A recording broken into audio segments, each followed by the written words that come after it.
Shalom Bapak Ibu Saudara yang dikasihi oleh Tuhan kita Yesus Kristus. Salam jumpa kembali di dalam podcast Mutiara hari ini.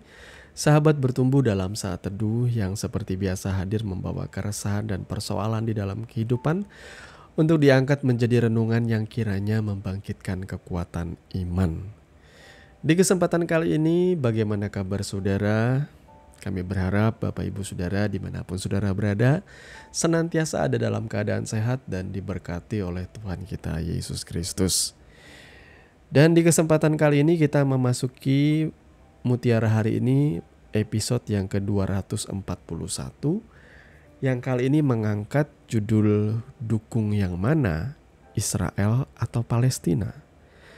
Nas firman Tuhan terambil dari Surat Paulus kepada jemaat di Roma pasal 9 ayat 4 sampai dengan ayatnya yang ke-8.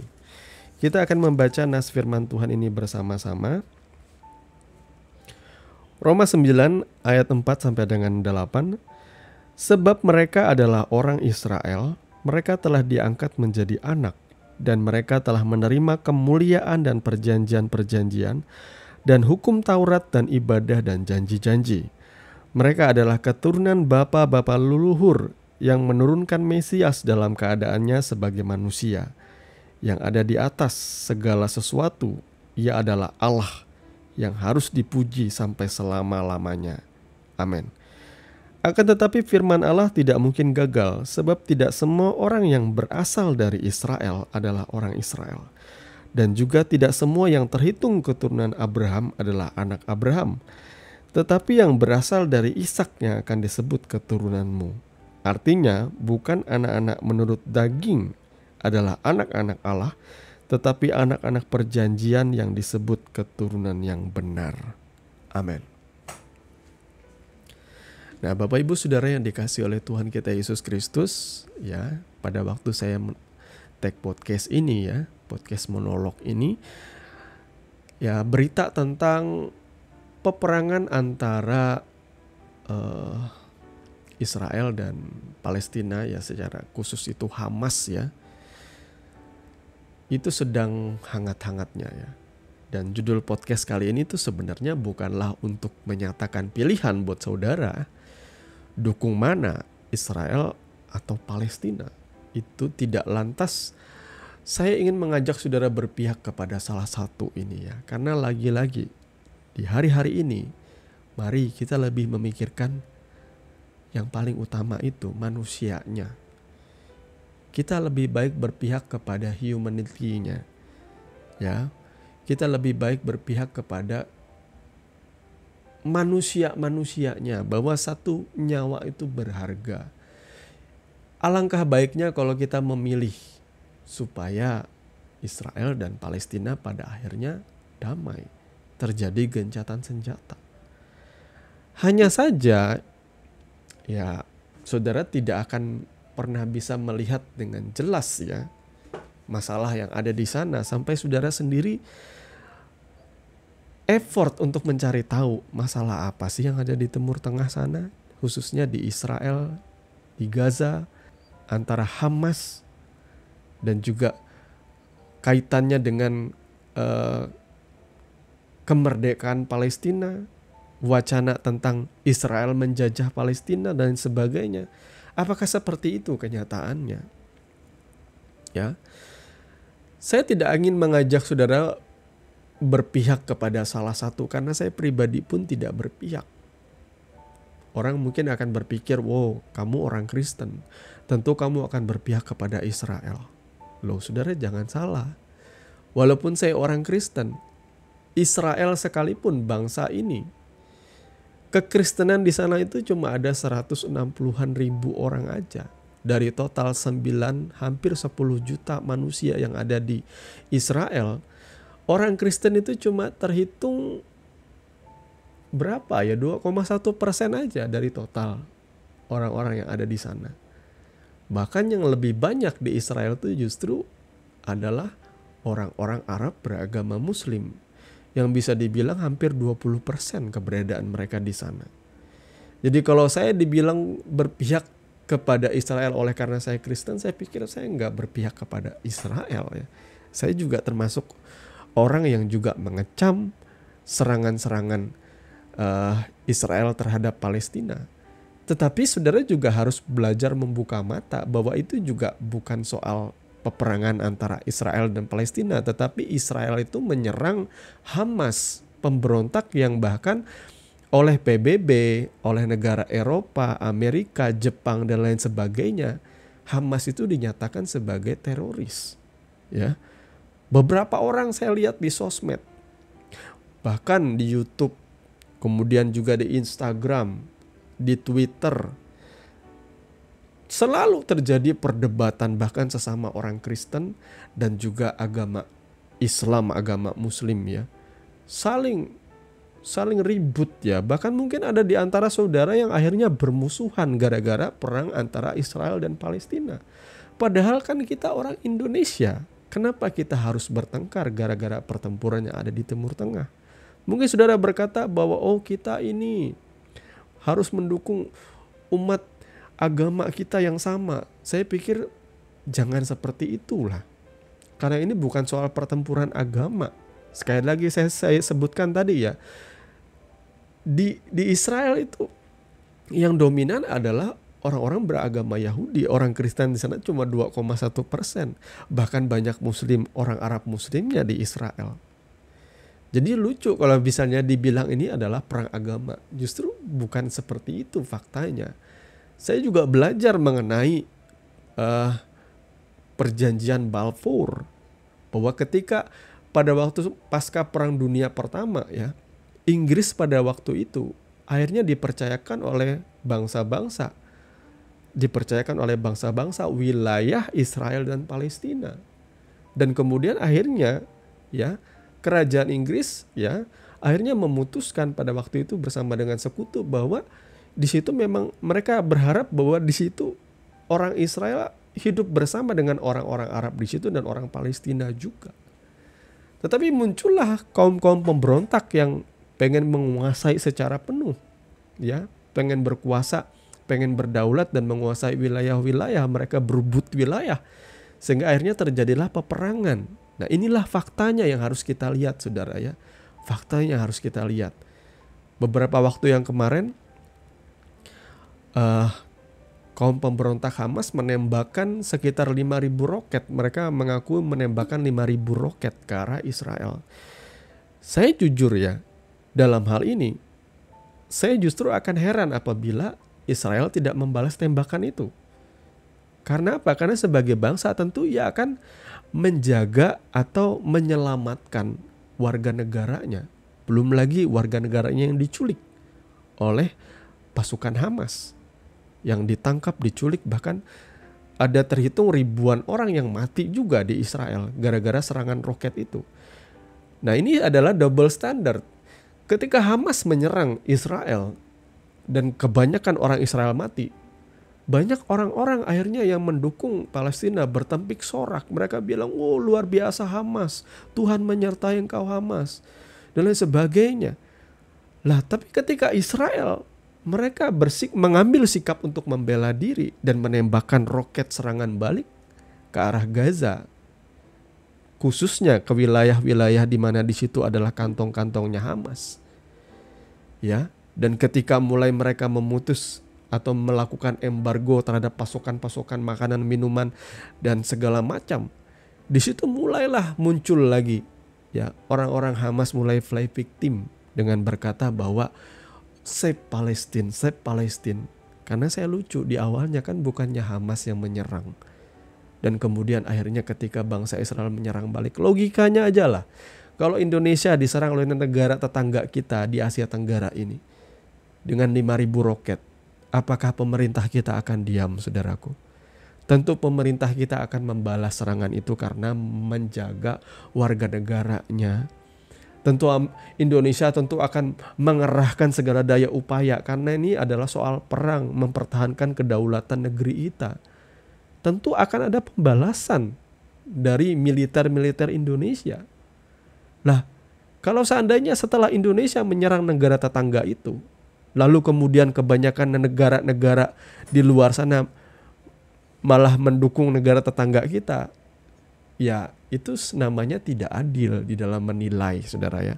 Sekali lagi, saya tidak berpihak kepada Israel dalam hal ini. Karena saya juga tidak mau ada nyawa-nyawa mati, apalagi anak-anak. Aduh, saya nggak bisa bayangkan gara-gara perang perebutan wilayah ini. Ya, walaupun saya tahu di Palestina tuh ada yang namanya kaum Fatah ya, yang lebih moderat daripada Hamas. Ya, tetapi Fatah itu kurang begitu dipercayai oleh orang-orang Palestina. Mereka lebih menyukai perjuangannya Hamas.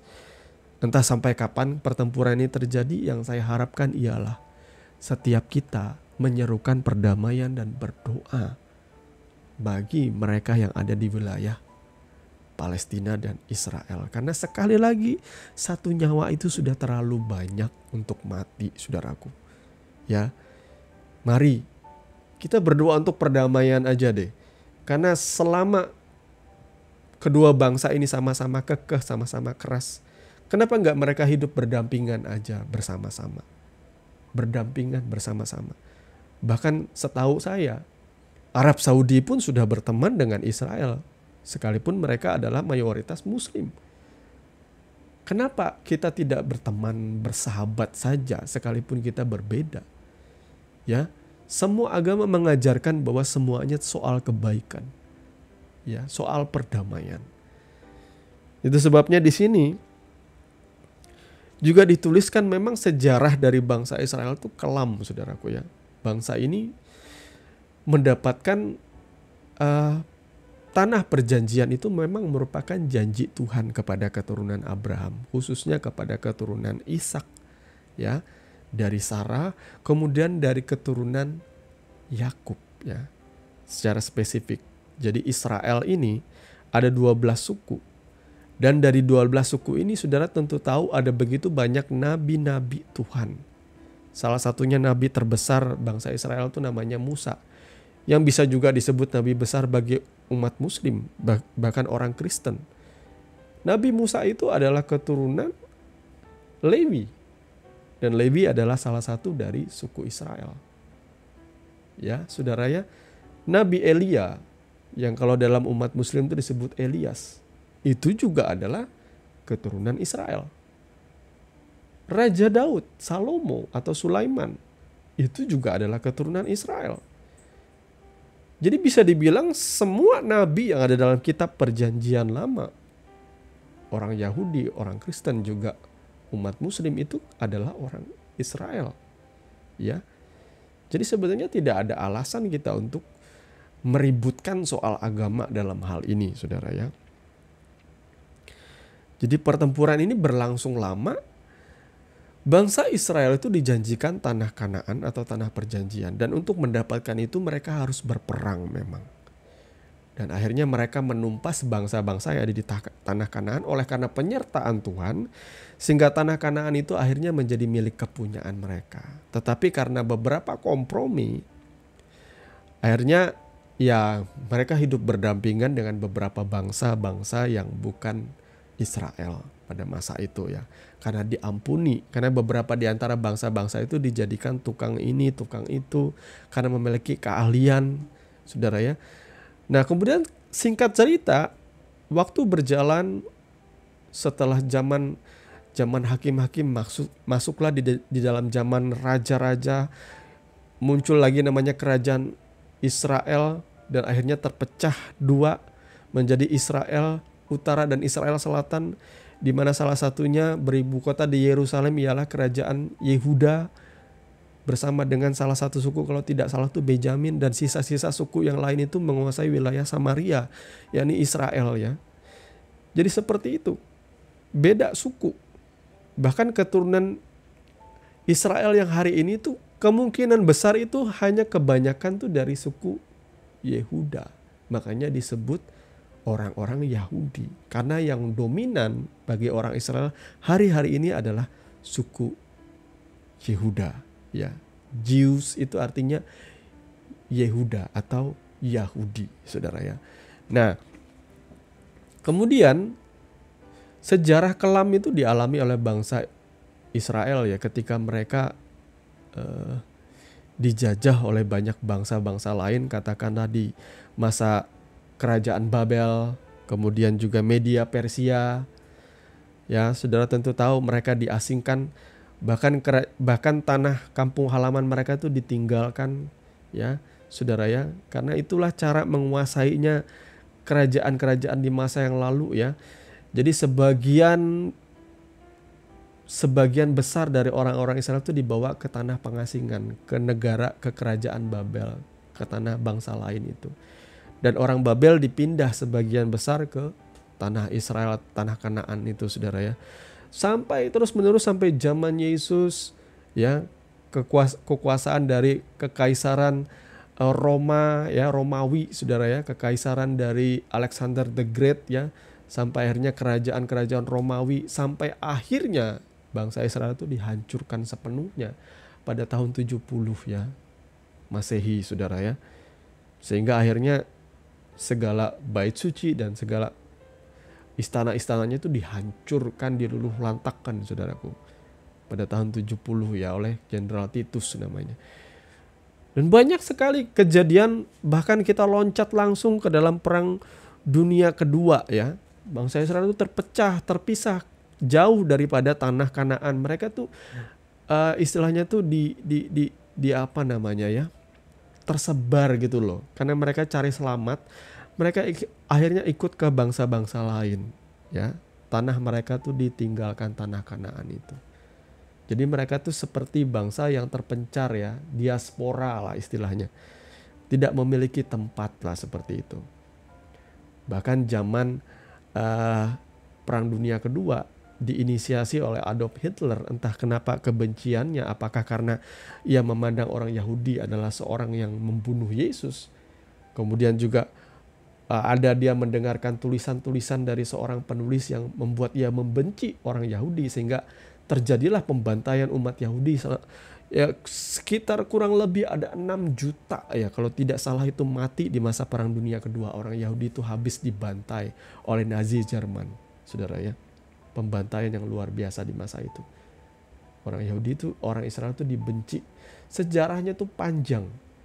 Sampai akhirnya tiba-tiba di tahun 1948 dinyatakanlah kemerdekaannya Israel menjadi sebuah bangsa pada masa itu, saudara ya. Berawal dari perjanjian Balfour, bahwa kepada Inggris dipercayakan wilayah Israel Palestina itu ya, wilayah Palestina, Israel dan sekitarnya itu dipercayakan kepada Inggris untuk mengelolanya, sehingga Inggris pun akhirnya mempercayakan orang Israel dan menyetujui itu. Makanya disebut akhirnya orang kekaisaran Inggris pada waktu itu disebut sebagai pendukung Zionisme, artinya pembangunan suatu negara Israel, saudara ya. Makanya orang-orang banyak bilang mendukung Zionis. Apa sih mendukung Zionis? Yaitu pembentukan bangsa Israel itu. Kenapa? Saudara, saya juga tidak tahu. Karena perjalanan setiap bangsa-bangsa itu panjang. Kenapa kita harus membenci bangsa Israel? Atau saya juga sebagai orang Kristen, haruskah saya membenci bangsa Arab yang berbeda dengan saya keyakinannya? Seharusnya sih tidak ya. Seharusnya jangan ada perang lah di dunia ini kalau boleh ya. Biarlah kita hidup dalam ketenangan, dalam kedamaian. Ya, terkhusus juga orang-orang Indonesia. Mari kita lebih belajar ngelihat apa yang di depan mata kita hari-hari ini. Jangan kita akhirnya berkelahi gara-gara Israel Palestina, lebih-lebih di 2024 nanti pilpres lagi kita ribut gara-gara pilihan presiden. Benar, Indonesia ini sebenarnya merdeka itu oleh anugerah semata. Saya tidak meragukan perjuangan dari para pahlawan di masa yang lalu. Tapi kalau melihat tipikal atau karakter kita, Indonesia ini sangat mudah sekali dipecah belah, diadu domba itu mudah. Makanya ada yang namanya strategi Belanda Divide et Impera ya, memecah belah orang-orang Indonesia ya. Karena kita memang mudah sekali dipecah belah. Gara-gara pilihan Israel Palestina ribut. Gara-gara pilihan presiden kita ribut. Akhirnya kita bertengkar. Akhirnya kita musuhan dengan keluarga sendiri. Mari kita pakai logika kita. Mari kita jangan sampai kehilangan kasih kita. Lihat yang di dekat-dekat dulu. Gak usah membawa semangat bahwa oh ya pertempuran ini itu. Kalau saudara memang merasa terbeban untuk bertempur ya saudara bisa ajukan diri. Tetapi ya mungkin gak mungkin saudara akan dianggap pemberontak. Atau saudara akan dianggap teroris karena mendukung perang. Mari kita melihat dengan lebih luas bukan hanya dari sudut pandang peperangan agama. Karena sekali lagi saya bilang tadi Israel itu cuma 2,1% orang Kristen. Sisanya 20%, hampir 20% orang Muslim. Sisanya ya orang beragama Yahudi di sana. Bahkan saya yakin banyak diantaranya yang juga sudah moderat. Bukan Yahudi kayak zaman dulu juga saudara ya. Karena zaman sekarang itu zaman modern. Berapa diantaranya juga banyak menjadi ateis. Jadi Bapak Ibu Saudara yang dikasih oleh Tuhan kita Yesus Kristus. Melalui renungan ini mungkin kedengarannya sok tahu, sok tahu. Tetapi saya juga mau memberikan insight kepada saudara. Supaya kita belajar bijaklah di dalam kehidupan ini. Cari tahulah. Walaupun orang bilang bahwa sejarah itu ditulis sama yang menang. Tapi secara global kita bisa belajar kok. Jangan cuma bilang bahwa oh orang barat sana mendukung Israel. Oh orang Timur Tengah khususnya negara-negara Islam itu mendukung Palestina. Lalu kita akan istilahnya terbawa dengan ujaran-ujaran kebencian. Karena saya juga tidak sedikit melihat post-post orang di Instagram, story-story ya, kemudian short, kemudian di TikTok segala macam. Ujaran-ujaran yang akhirnya memecah belah. Karena belum tentu benar apa yang disampaikan itu. Itu cuma ujaran-ujaran kebencian yang berbahaya sebenarnya. Karena semakin benci orang itu kita akan mulai menanamkan kebencian di hati orang. Orang mulai mengabaikan yang namanya kemanusiaan. Sehingga bakalan muncul teroris-teroris baru, saudaraku ya. Saya takut kita tuh diajar di bawah sadar kita untuk membenci. Sehingga kita kehilangan akal sehat. Bukankah Tuhan itu kasih? Ya. Bagaimana mungkin kita bisa menyenangkan Tuhan dengan cara membunuh? Tuhan Yesus aja mengajarkan saya berdoa bagi musuh-musuhmu dan orang-orang yang menganiaya engkau, berkati mereka. Di sini saya belajar bahwa dalam kekristenan saya akan bicara kepada orang Kristen, jangan sampai ada rasa benci. Jadi harap maklum karena kebanyakan orang mungkin kurang jauh belajarnya, kurang ngulik mendalam sehingga mereka terbawa dan mudah sekali dihasut lah. Kata tepatnya itu dihasut dengan ujaran-ujaran kebencian itu. Mari kita jaga kesatuan, kedamaian kita, Negara Kesatuan Republik Indonesia ini, supaya kita jangan terpecah belah, saudaraku. Mari kita tundukkan kepala dan berdoa. Bapa, di dalam nama Tuhan Yesus, terima kasih karena Engkau sudah berbicara dan mengajar kami di kesempatan kali ini. Kami percaya Tuhan, ada begitu banyak literatur yang netral, yang menulis dengan jujur tentang sejarah pertempuran Israel dan Palestina. Dan kami mau meluangkan waktu kami untuk belajar, sehingga kami bisa melihat dari sudut pandang yang lebih luas dan lebih sehat, Tuhan. Jadi sikap kami yang kami ambil bukan lagi berpihak kepada Israel atau Palestina, tetapi kepada perdamaian kedua bangsa ini. Itu sebabnya Tuhan kami berdoa supaya negara kami dijauhkan dari segala macam ujaran-ujaran kebencian dan roh pemecah belah. Dan biarlah kami tetap menjaga keutuhan Negara Kesatuan Republik Indonesia.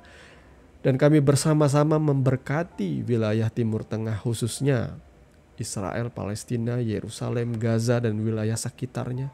Supaya Tuhan memberikan kedamaian, ketentraman. Walaupun kami menyadari bahwa ini adalah hukuman yang harus dijalani juga oleh Israel, yang merupakan bagian dari nubuatan para nabi-nabi mengenai bangsa ini. Tetapi bila Tuhan mereka mendapat belas kasih di mata-Mu, biarlah orang-orang yang ada di Palestina ya bisa melembutkan hatinya dan mereka bisa hidup berdampingan dengan Israel. Demikian juga orang Israel juga bisa dilembutkan hatinya supaya jangan ada pertumpahan darah. Jangan ada lagi kebinasaan dan orang-orang yang mati di sana, Tuhan. Terima kasih Bapa, kami mengucap syukur kepadamu, kami menyerahkan kehidupan kami hanya ke dalam tangan-Mu yang penuh kuasa, dan biarlah hari demi hari kami menjadi orang percaya yang bertanggung jawab di dalam iman kami, di dalam kehidupan kami, perilaku, tingkah langkah, dan ucapan kami. Di dalam dan demi nama Tuhan Yesus kami berdoa. Amin. Saudaraku yang dikasihi Tuhan, saudara sudah mendengarkan kebenaran firman yang kiranya boleh menjadi dasar dan kekuatan di dalam setiap kehidupan saudara. Sampai bertemu lagi di podcast Renungan Firman Mutiara hari ini yang berikutnya. Kasih karunia menyertai saudara sekalian. Shalom.